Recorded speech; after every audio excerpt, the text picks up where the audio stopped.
سنت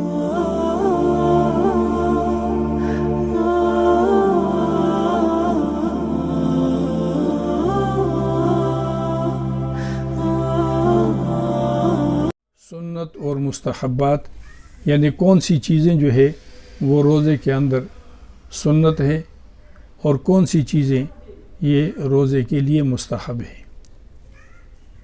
سحری کھانا یہ بعض فقہا کے نزدیک مستحب ہے اور بعض کے نزدیک یہ سنت ہے، اور سنت کا قول جو ہے یہ زیادہ مشہور ہے اور یہ مختار ہے، یعنی کم سے کم آدمی جو ہے وہ سحری کے وقت اگر زیادہ اس کی طبیعت نہیں ہے تو 1-2 لقمے لے لے، 1-2 گھونٹ پانی پی لے تاکہ سحری کی سنت ادا ہو جائے۔ اگر کسی آدمی کو بالکل حاجت نہیں ہے تو تب بھی یہ سنت کا ثواب حاصل کرنے کے لیے 1-آدھا گھونٹ پی لینا یہ جو ہے وہ اس سے سنت ادا ہو جائے گی۔ دوسری بات یہ ہے کہ اس وقت کچھ کھانے پینے سے اللہ کے سامنے آدمی کا احتیاج ظاہر ہو جاتا ہے، کہ آدمی یہ ظاہر کرتا ہے اپنے عمل سے کہ اے اللہ میں تو بہت کمزور ہوں، میں بغیر کھائے پیے نہیں رہ سکتا ہوں، اور یہ 1-2 گھونٹ برتا ہوں اور ابھی اس کے بعد نہیں رکھوں گا تو وہ صرف تیرے حکم کی تعمیل کے لیے، تو اس سے آدمی کا احتیاج جو ہے وہ ظاہر ہوتا ہے۔ سحری دیر سے کھانا یہ مستحب ہے اور بعض کے نزدیک یہ سنت ہے،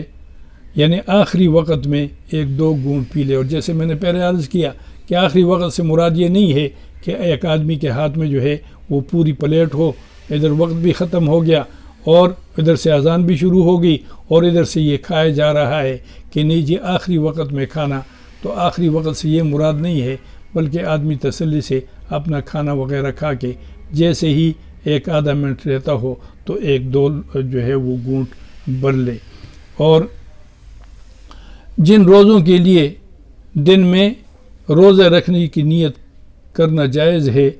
ان سب روزوں کے لیے صبح صادق سے پہلے روزے کی نیت کرنا یہ مستحب عمل ہے۔ روزے کی نیت زبان سے کہنا یہ مشائخ کی عادت اور طریقہ ہے، اور زبان سے یہ کہے وَبِصَوْمِ غَدٍ نَوَيْتُ مِنْ شَهْرِ رمضان، اس طریقے سے کر کے، اور یہ مستحب ہے۔ اور افطار میں جلدی کرنا افضل ہے، افطار جلدی کرے۔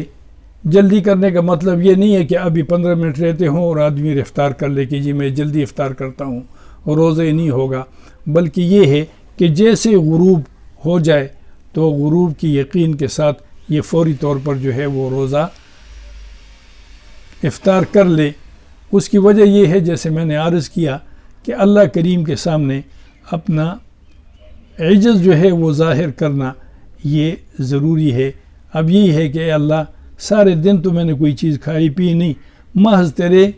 حکم کی تعمیل کے لیے، لیکن میں اتنا کمزور اور عاجز ہوں، اتنا ضرورت مند ہوں کہ جیسے ہی اجازت ہوگی تو اس کے بعد میں 1 لمحے کے لیے بھی تاخیر نہیں کر سکتا۔ اس طریقے سے جب یہ غروب کا یقین ہو جائے تو فوری روزہ رکھنا جو ہے وہ افطار کرنا یہ مستحب ہے۔ اور روزہ جو ہے یہ چھہارے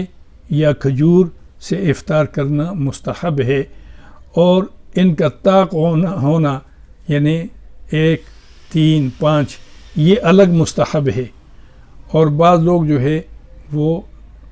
روزے یہ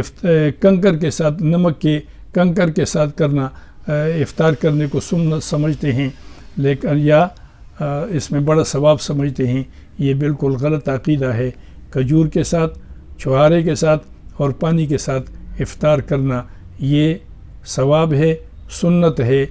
اس میں روزہ بھی افطار ہو جاتا ہے اور سنت کا ثواب بھی مل جاتا ہے۔ اور نمک وغیرہ کے کنکر کے ساتھ یہ عقیدہ رکھنا کہ اس میں زیادہ ثواب ہے، یہ غلط بات ہے۔ اور افطار کے وقت یہ دعا پڑھنا مستحب ہے کہ اللہم لک صمت وبک آمنت وعلیک توکلت وعلی رزقک افطرت، اور اس کے ساتھ ہی وصوم الغد من شہر رمضان رویتو فاغفر لی ما قدمت وما اخرت،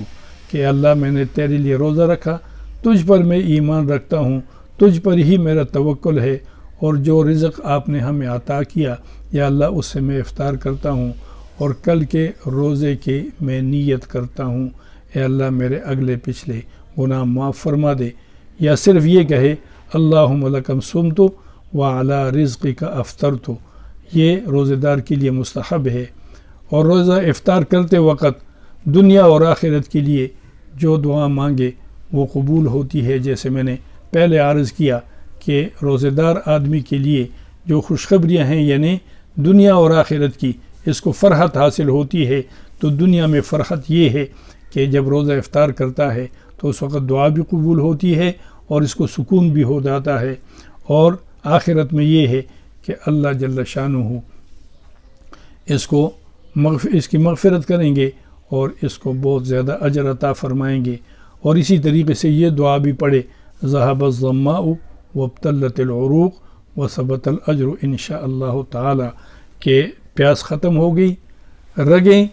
جو خشک ہو گئی تھی وہ تر ہو گئی ہیں، اور اجر بھی ثابت ہو گیا۔ اگر کسی مومن کا روزہ افطار کرائے تو اس میں بھی بہت اجر ہے، اور جیسے ہے کہ اس آدمی کو بھی افطار کرانے والے کو بھی اتنا ہی اجر ملتا ہے جتنا روزہ رکھے ہوئے آدمی کو ہوتا ہے، اس کے اجر میں بھی کوئی کمی نہیں ہوتی۔ نبی اکرم صلی اللہ علیہ وسلم نے جب یہ ارشاد فرمایا تو اس وقت جو ہے وہ صحابہ کرام نے عرض کیا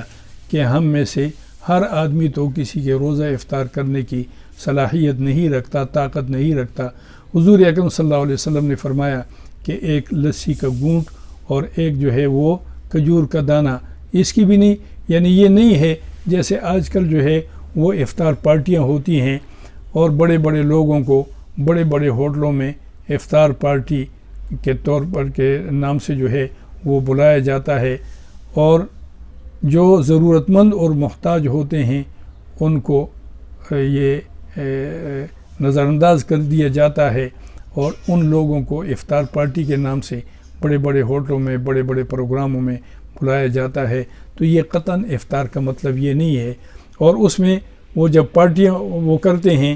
تو اکثر و بیشتر یہ دیکھا گیا ہے کہ روزہ جو ہے وہ تو افطار کروا دیتے ہیں اور مغرب کی نماز، فرض نماز جو ہے وہ رہ جاتی ہے۔ تو افطار کرانا یہ ایک مستحب اور سنت عمل ہے، اس پر ضرور عمل کرنا چاہیے، لیکن فرض جو ہے وہ اگر آدمی نے چھوڑ دیے، فرض نماز نہیں پڑھی، تو اتنا افطار کرنے کا ثواب نہیں ہوگا جتنا اس فرض کے وہ چھوڑنے کا، یا فرض جو ہے وہ اس نے ادا نہیں کیا تو اس کا ثواب، اس کا جو گناہ ہے۔ تو اس لیے فرض یہ روزہ افطار کرنا یہ عمل بھی سنت اور اچھا عمل ہے، اور روزہ دار آدمی کے لیے اپنے تمام اعضاء کو روزے سے رکھنا چاہیے۔ مطلب کیا ہے اس کا؟ یعنی اس کی آنکھ، اس کے کان، اس کی زبان، اس کے ہاتھ، یہ پاؤں، یہ تمام چیزیں، گویا کہ یہ ہے کہ صرف منہ کا روزہ نہیں ہے بلکہ ان تمام اعضاء کا روزہ ہے، یعنی کانوں کو بھی بری فحش بات سے سننے سے محفوظ رکھے، اور اسی طریقے سے زبان سے فحش اور بدگوئی نہ کرے، اسی طریقے سے آنکھ سے جو ہے وہ بری چیزیں نہ دیکھیں۔ اور عموماً لوگ جو ہے وہ تاش کھیلنے لگ جاتے ہیں عصر کے بعد کہ جی روزہ چھوٹا کرنا چاہتے ہیں، تو یہ بہت ساری جو ہے وہ بہت گناہ کی بات ہے۔ اللہ جل شانہ ہمیں اس سے محفوظ فرمائے۔ وما علینا الا البلاغ۔